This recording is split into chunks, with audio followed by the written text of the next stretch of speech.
quelques heures et ce sera fini pour les luttes Evala 2014. Pour ce 7e et avant-dernier jour, le chef de l'État Faure Sozimna Nyazingbe a suivi les finales dans 4 cantons. La vision Togo 2030 est un ambitieux projet des autorités de faire du Togo un pays émergent à l'horizon 2030. Projet qui nécessite l'adhésion et la participation de tous. Et ce vendredi, ce sont les étudiants du campus de Lomé qui ont été ralliés à cette cause. Et puis le projet d'accessibilité de toutes les populations, surtout celles des contrées les plus reculées à l'électricité, fait partie intégrante de cette vision 2030. Cette semaine, les responsables du ministère en charge de l'énergie font le point de ce taux de projet qui prendra en compte près de 400 localités. C'était les titres. Madame, Monsieur, bonsoir et merci d'être au rendez-vous du journal sur la télévision togolaise. C'est demain que prennent fin les luttes Evala en pays Kabylie. Ce vendredi, l'heure était à la finale dans 4 cantons au total. Le ballet a débuté par Kouméa en présence du chef de l'État, Faure Sozimna Nyazingbe. Le compte rendu avec Nestor Mozo.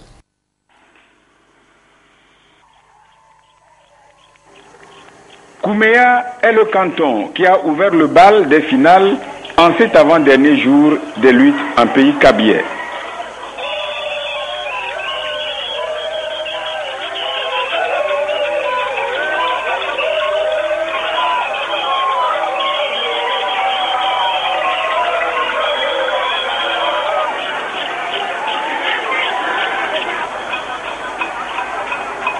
Au signal de l'arbitre, les premiers lutteurs ont fait leur apparition dans l'arène. Les deux coalitions qui s'affrontent à Kouméa sont Kewe et Piou. Le camp de Kewe en blanc est composé des villages de Kare, Sonde, Lou, Mandela et Sedna. Celui de Piou comprend Lauda, Feuda, Pio, Choide, Namdena, Kouré et Patayo.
Initier le jeune Kabylie au rite Evala revient à lui inculquer des valeurs de courage et de bravoure, des vertus qui vont forger son caractère. L'initié est ainsi formé pour être un garant de la cité. À l'issue de cette finale à Kouméa, la victoire est allée au camp des Blancs. Kewe a battu Piou par 32 points contre 12.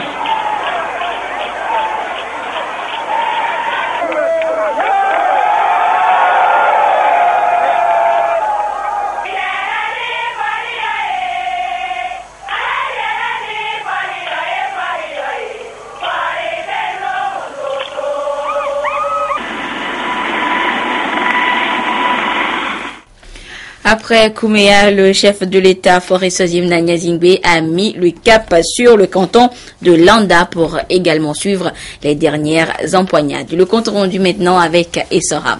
TVTO. Ces épis de petits milles exhibés par ces danseurs attestent de la qualité de la saison agricole. C'est le couronnement des efforts du gouvernement qui a fourni des semences en vue de lutter contre la déperdition de certains produits agricoles au Togo.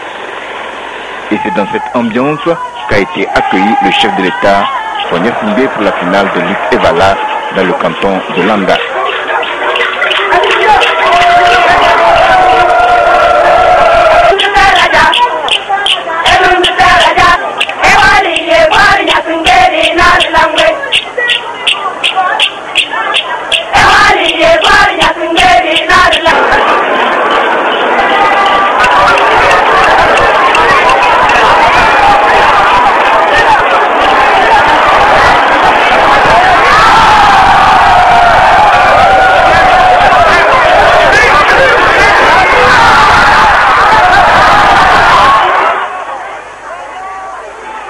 finale a eu lieu dans la cour du centre artisanal féminin de Landa. Un baptême de feu pour l'arbitre, le chef de canton Rezo Wala, intronisé seulement en juin dernier. Une joie pour moi. L'épreuve d'arbitrage, c'est un sport aussi. Ça me fait mouvoir et je suis fier. Je me sens plus fatigué des fois, plus que les lutteurs. Parce que il faut courir de gauche à droite et puis veiller à tout le monde pour les séparer. Et puis de gauche à droite, si à l'œil vigilant, ça demande beaucoup de concentration. Il faut être bien concentré, ça de fixer tout en attention sur le terrain pour ne pas être en erreur.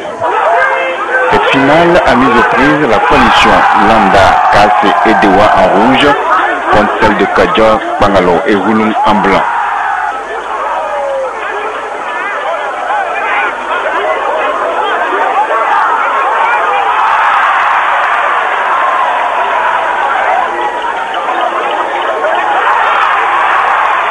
Lutteurs de grand gabarit, ils ont fait preuve de maîtrise des techniques de cette lutte et donc les victoires étaient rares. Néanmoins, les rouges tirent leur épingle du jeu. Ils gagnent leur adversaire par 9 points contre 6.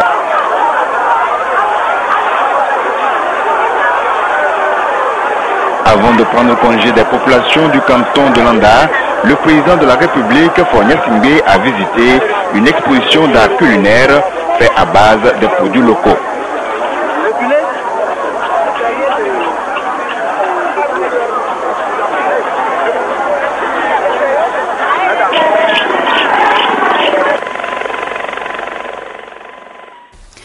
L'heure était également à la finale du côté des Evalades de Lama, toujours sous le regard du président de la République. Nous retrouvons notre envoyé spécial Essoham Théotéo.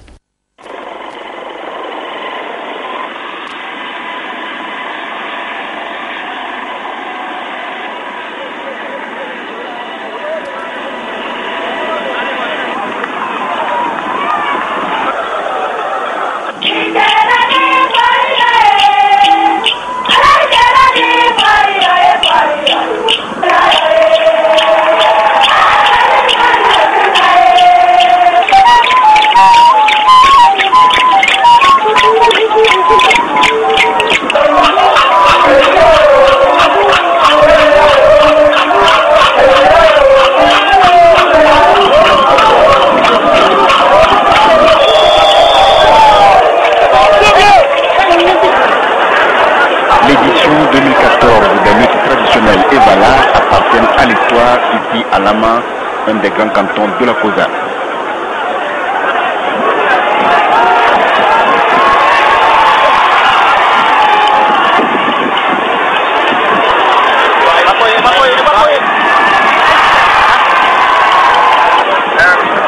Lamaro en blanc face à Lamaba en rouge, c'est l'affiche de cette finale qui a édifié les spectateurs sur certains aspects de cette culture.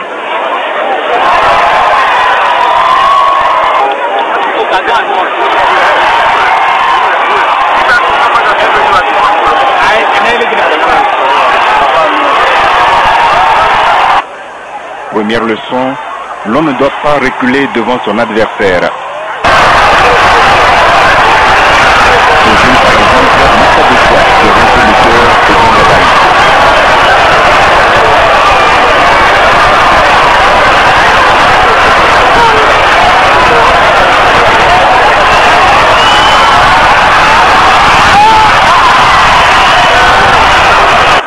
Deuxième leçon, l'on doit respecter les règles. Après les 3 années de lutte, il est interdit de revenir dans l'arène en tant que lutteur, quelle que soit sa passion pour ce sport.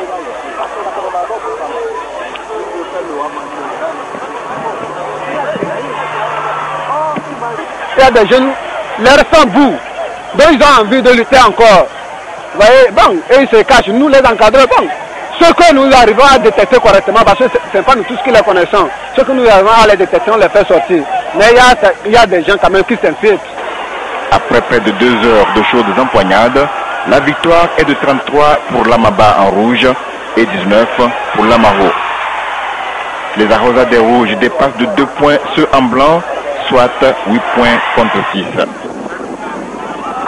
Ces échanges entre le chef de l'État et les jeunes ont mis fin à cette finale dans le canton de Lama.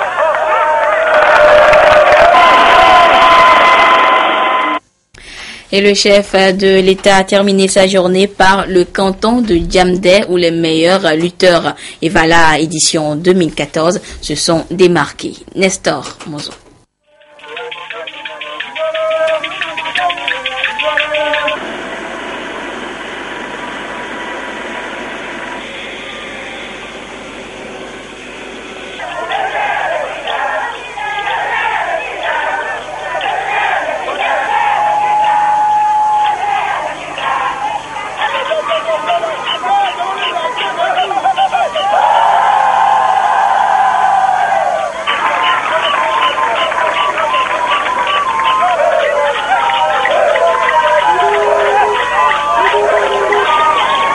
Au bas de cette montagne s'étend Djamdé.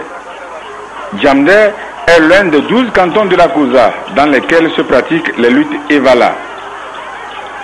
Pour cette édition 2014, l'arène des empoignades a changé. C'est le terrain du CG qui a prêté son cadre aux lutteurs.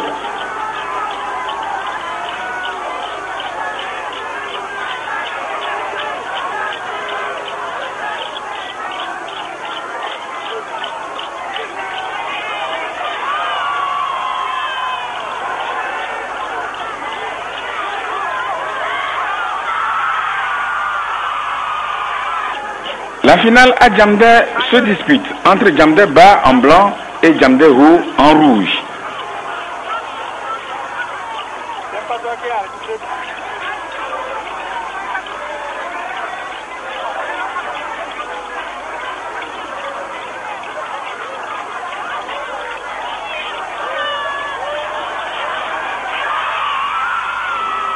Le moindre faux pas d'un lutteur risque de lui être fatal. La vigilance est donc de mise.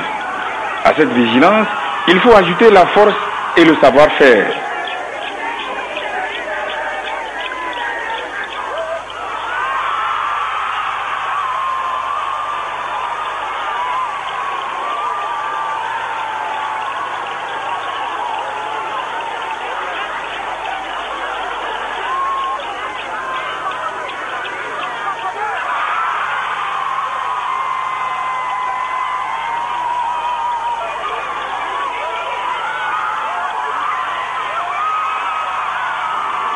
Dans cette épreuve physique, les deux camps ont fait presque jeu égal.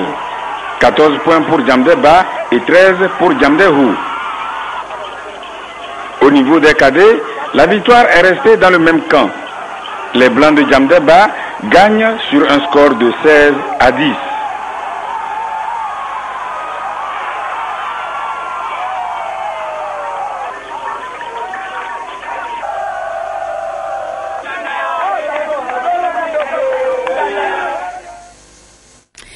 Voilà donc pour cette journée, l'avant-dernière des luttes Evala 2014. La suite de cette édition, le ministère auprès de la présidence de la République chargé de la prospection et de l'évaluation des politiques publiques en collaboration avec les étudiants de l'Université de Lomé organise depuis ce matin une rencontre d'information et d'échange sur le processus d'élaboration de la vision Togo 2030. Cette conférence offre l'opportunité d'expliquer à la couche estudiantine la démarche pédagogique et la méthodologie de la vision Togo 2030 qui doit être le reflet de la vision de chacune des couches de la population togolaise. Objectif, faire des étudiants les ambassadeurs de ce projet. Des précisions avec Charlotte Monsimet. Le gouvernement togolais a entrepris au cours de ces dernières années des réformes visant à assainir les finances publiques, relancer l'économie et améliorer les conditions de vie des populations. La situation socio-économique du pays retrouve peu à peu le sentier de l'amélioration avec des progrès qui augurent des perspectives de développement. Le pays peut donc désormais mieux concentrer ses efforts, non seulement sur l'évaluation des politiques publiques mises en œuvre, mais aussi sur une prospective stratégique permettant de forger une vision ambitieuse. Cette ambition qui porte sur la vision Togo 2030 doit être appropriée. Ici, c'est une discussion à bâton rompu avec les étudiants de l'Université de Lomé. Ils sont là, très attentifs. Il s'informe ainsi de la démarche pédagogique et de la méthodologie de la vision Togo 2030 qui doit être le reflet de la vision de chacune des couches de la population togolaise. L'une des attentes de cette conférence est de faire des participants les ambassadeurs de ce projet. L'université, vous savez, c'est le foyer par excellence de la réflexion pour permettre de réfléchir à l'avenir. Et l'avenir, c'est pour les jeunes, c'est à eux demain. Et par conséquent, ce projet de prospective pour le Togo doit forcément intégrer les jeunes, leur opinion, doit permettre aux jeunes de se comprendre, de savoir quel est leur contexte et de se projeter dans l'avenir. Ils ont beaucoup d'idées. Les éléments déterminants et les phases qui conduisent à la vision ont été présentés aux étudiants au cours de la rencontre. Toute vision doit prendre en compte le diagnostic, la construction des scénarios et les stratégies à appliquer. D'où venons-nous? Et ensuite, quelle est la situation actuelle de notre pays? Et enfin, quels sont les enseignements que nous pouvons en tirer? Et donc, c'est la première phase du travail, ce que nous appelons le diagnostic du système Togo. Ensuite, nous construisons les scénarios. 3 scénarios en particulier. Le scénario pessimiste. Si tous les risques que nous identifions pour notre pays se réalisent, où est-ce que nous en serons dans 15 ans? Deuxième scénario, le scénario tendanciel. Si le Togo continue comme aujourd'hui, où est-ce que nous serons dans 15 ans? Et enfin, le scénario optimiste. Qu'est-ce que nous voulons faire de notre pays, le Togo, dans 15 ans? Cet exercice de sensibilisation va se poursuivre dans les 5 régions économiques du Togo pour échanger avec l'ensemble de la population sur son aspiration afin de construire une vision Togo 2030 qui reflète les attentes de tous les Togolais. Et c'est l'essor de tous les secteurs d'activité sans exception qui participera à ce projet d'émergence du Togo à l'horizon 2030. Au nombre de ces secteurs, il faut retenir celui de l'agriculture. Et c'est hier que les acteurs impliqués du secteur se sont retrouvés à Lomé pour la restitution des résultats des missions de revue des 3 projets du Programme national d'investissement agricole et de sécurité alimentaire PNIASA. Il s'agit de faire l'inventaire de ce projet lancé en 2011 pour relancer l'agriculture togolaise. L'agriculture togolaise, justement, est en pleine mutation depuis quelques années.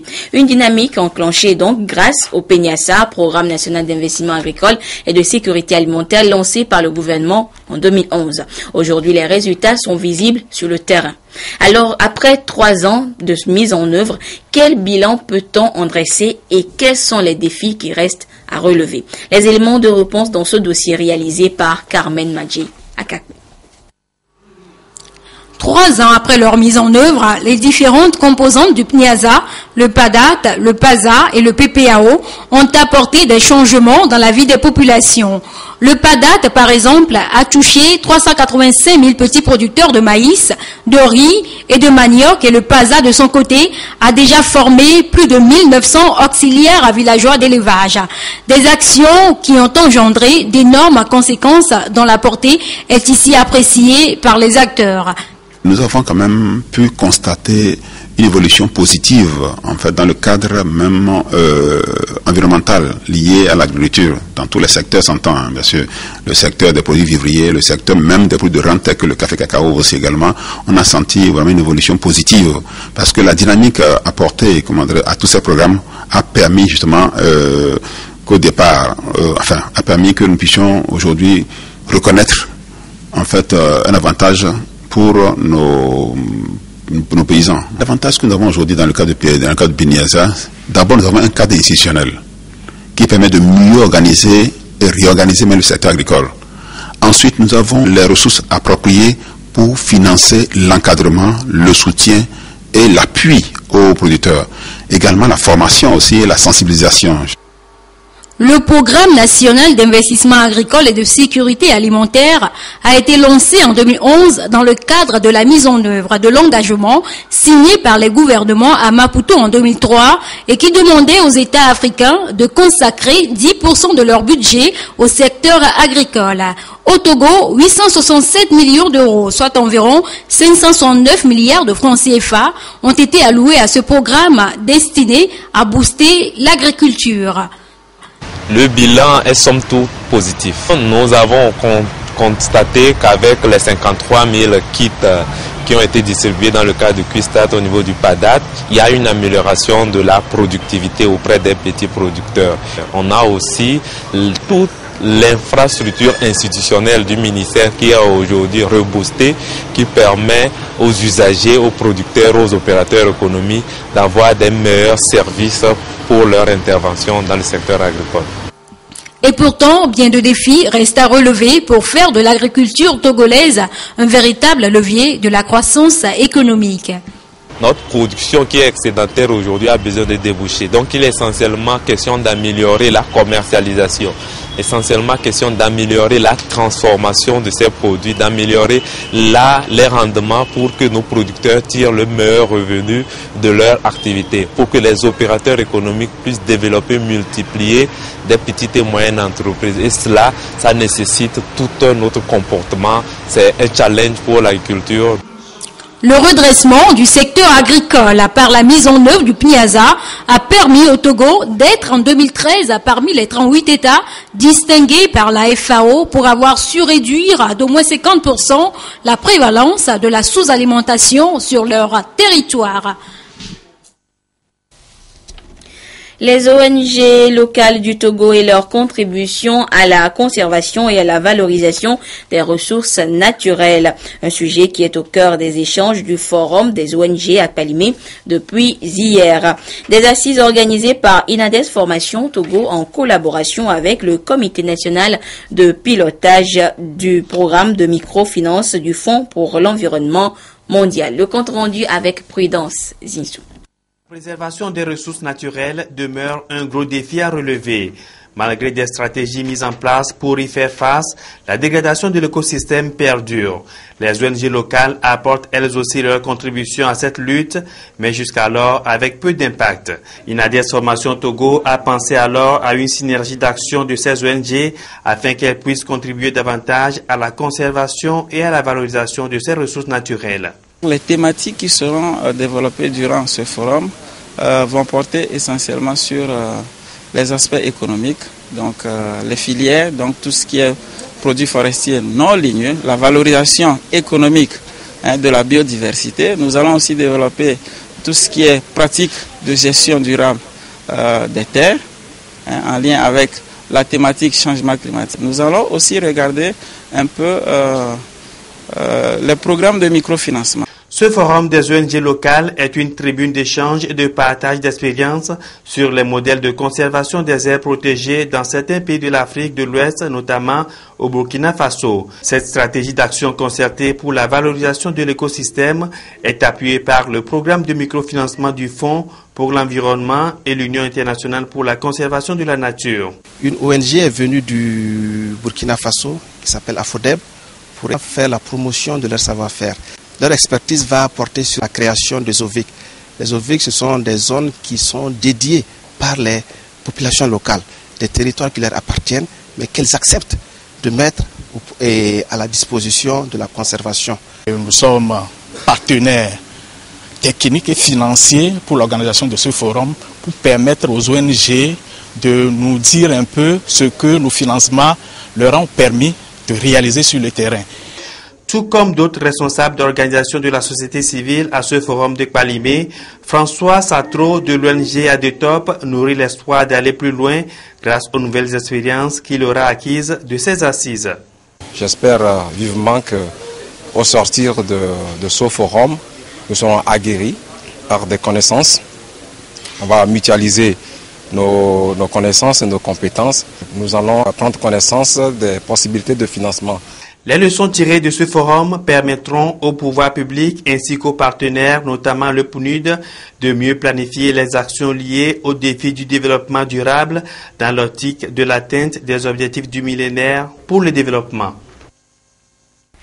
Énergie renouvelable, à présent, un accord de partenariat est intervenu cette semaine entre la Société africaine de biocarburants et des énergies renouvelables, SABER, et le ministère nigérien de l'énergie et du pétrole. C'est un accord signé en vue de la recherche de financement pour la réalisation de projets de développement de l'énergie solaire au Niger. Le compte rendu de cette signature de partenariat avec Silver Abdou.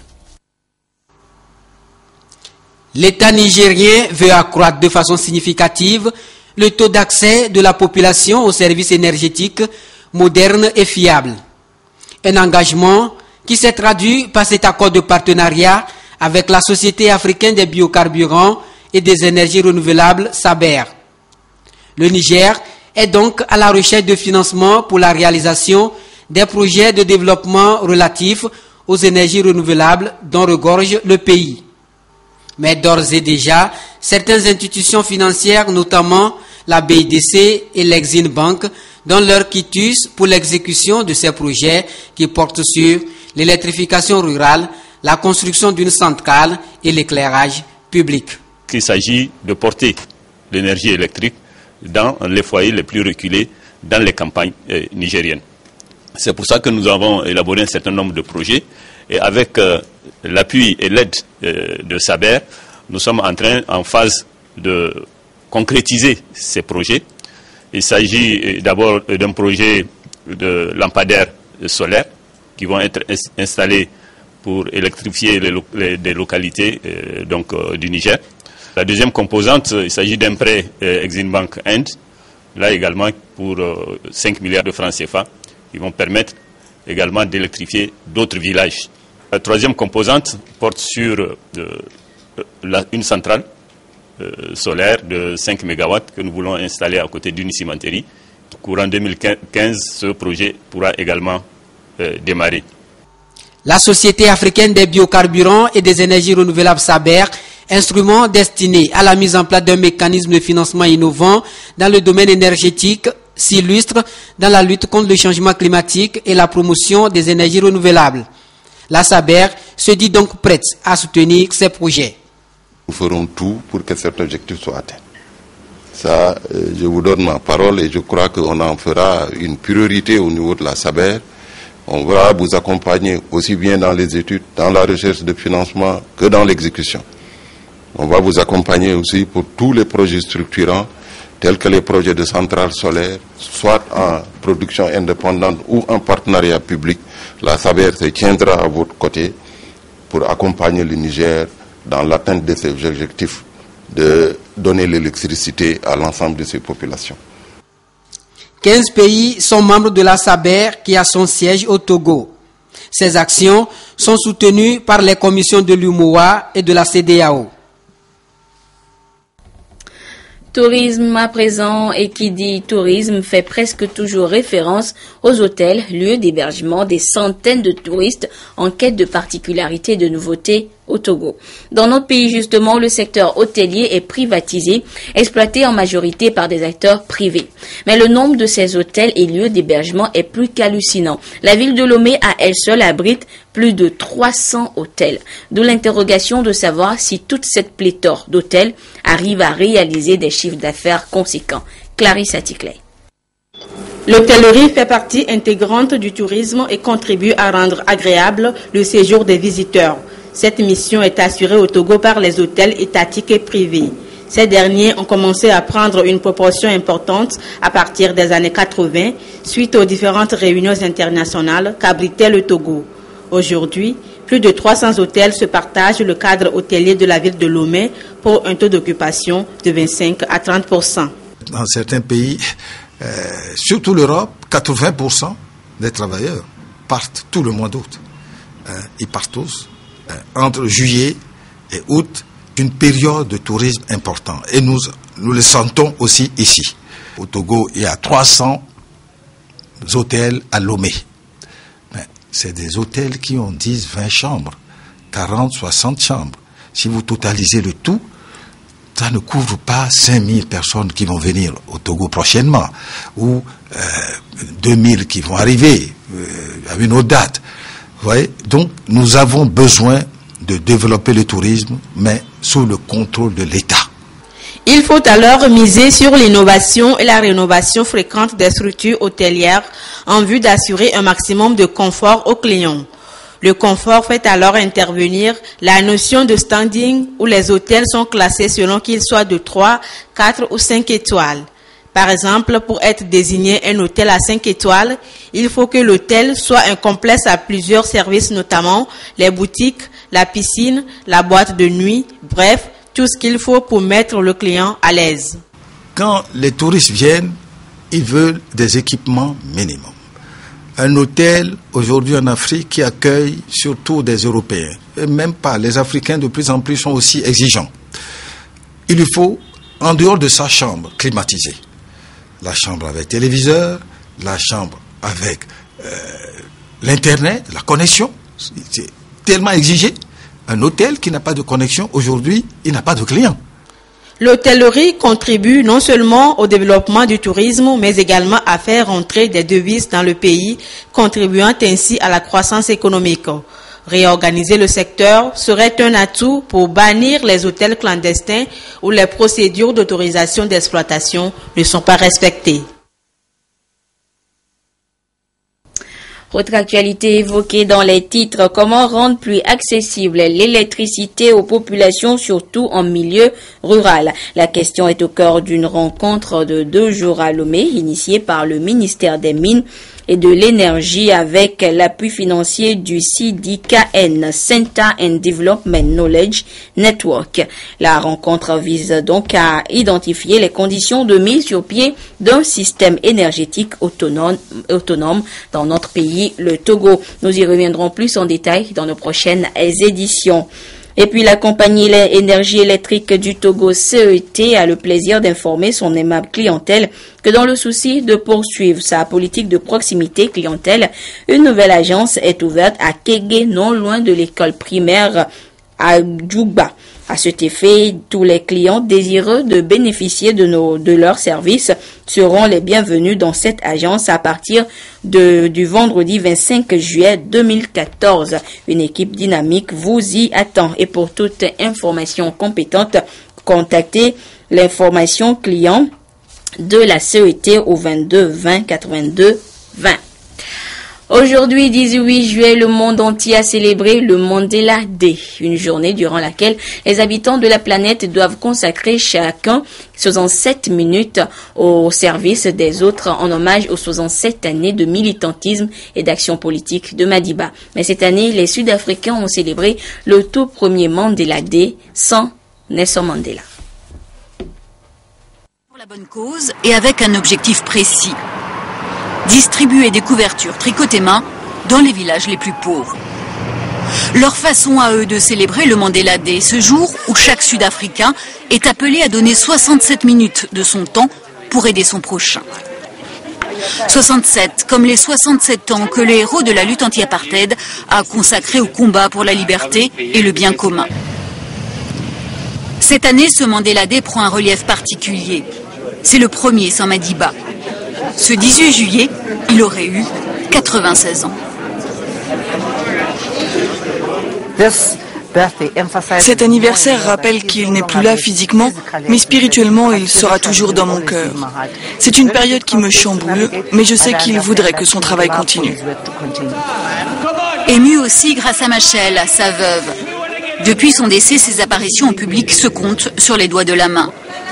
Mais en ce Mandela Day, elle s'est glissée parmi les volontaires d'une association caritative de Johannesburg.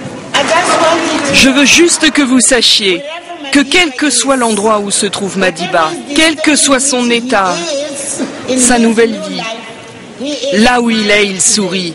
Et c'est grâce à vous. Merci. De personnalités ou d'anonymes, c'est une pluie de bonnes actions qu'attendait ce vendredi l'Afrique du Sud.